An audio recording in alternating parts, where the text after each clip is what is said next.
Shalom, semangat pagi. Firman Allah mengatakan di dalam Yesaya 6, demikian firman Tuhan ayat yang ke-8 dan ke-9. Lalu aku mendengar suara Tuhan berkata, siapakah yang akan kuutus dan siapakah yang mau pergi untuk aku? Maka sahutku, ini aku, utuslah aku. Kemudian firman-Nya, pergilah dan katakanlah ke bangsa ini, dengarlah sungguh-sungguh tetapi mengerti jangan. Lihatlah sungguh-sungguh tetapi menganggap jangan.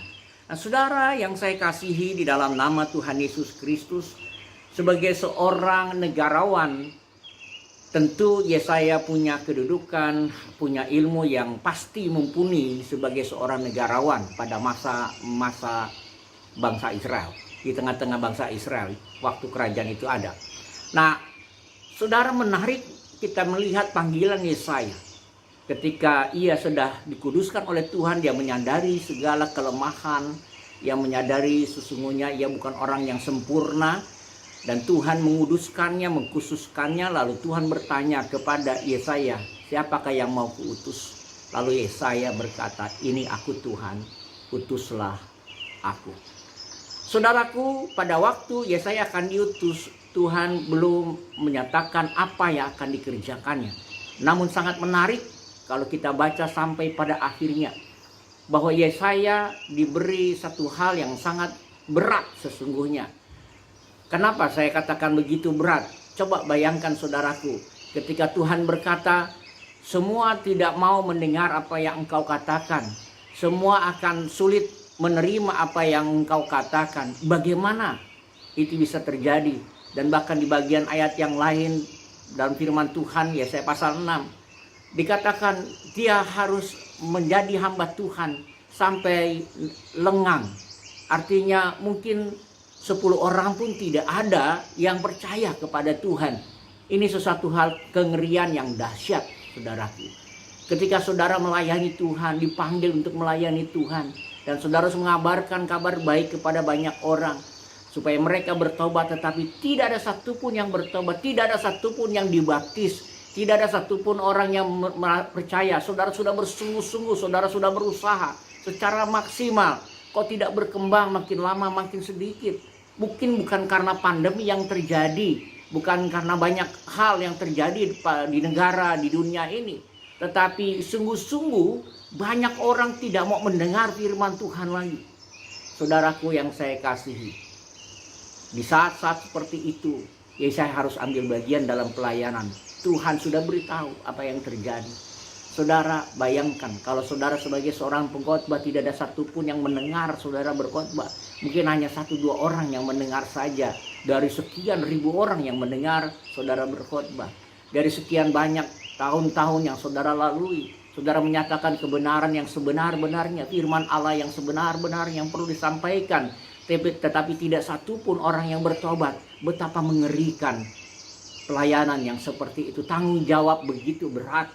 Saudara, kalau kita membaca kitab Yesaya, peran Yesaya pada waktu itu, banyak perkara-perkara yang dapat kita lihat. Tegar tengkuknya bangsa Israel untuk menerima Tuhan Yesus adalah satu perkara yang tidak mudah. Saudara, kita dipanggil bersama-sama dalam kehidupan kita di muka bumi ini sebagai murid-murid Kristus. Kita harus siap sedia melayani Tuhan. Di dalam bagian firman Tuhan ini, sesungguhnya Allah menuntut setiap murid-murid Yesus, menuntut berharap penuh supaya setiap murid Yesus bersukacita untuk berkomitmen melayani Dia. Apapun yang terjadi, mungkin saudara sudah banyak kali untuk menyampaikan kebenaran Tuhan. Saudara sudah banyak berlutut untuk menyampaikan doa permohonan. Tetapi saudaraku, mungkin sedikit sekali yang bertobat. Saudara di tengah-tengah tekanan, banyak teman-teman saudara dianggap gagal dalam pelayanan. Waktu yang lalu saya menjumpai seorang hamba Tuhan senior yang sangat berpengalaman. Beliau mengatakan pernah putus asa di tengah-tengah pelayanannya, seakan-akan tidak berkembang sama sekali. Dan dia berkata kepada Tuhan, Tuhan, lebih baik aku mati kalau seperti ini. Biarkanlah aku mati, Tuhan.